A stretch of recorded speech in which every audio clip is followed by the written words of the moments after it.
Growing up, I was called rude, wild, and delinquent. At least that's what my mother called me.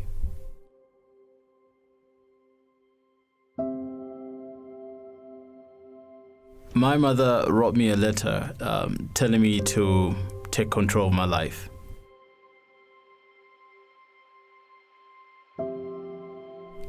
My name is William Mubanga.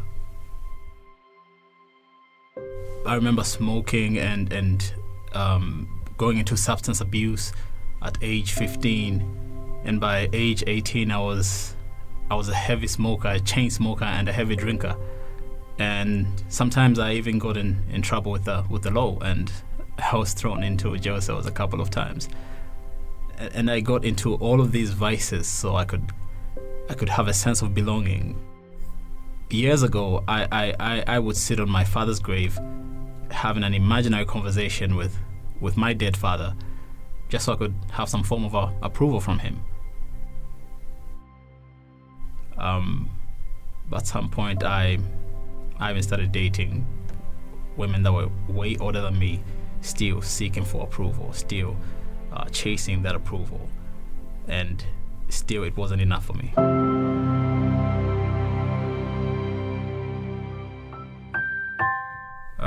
I remember when my good friend introduced me to Jesus Christ.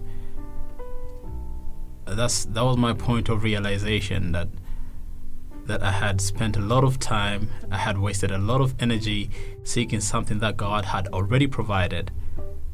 And I remember God dealing with each and every, dealing with my bitterness, dealing with my anger, and that's exactly what I needed.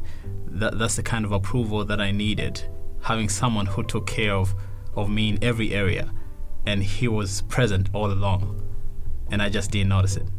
I didn't realize it.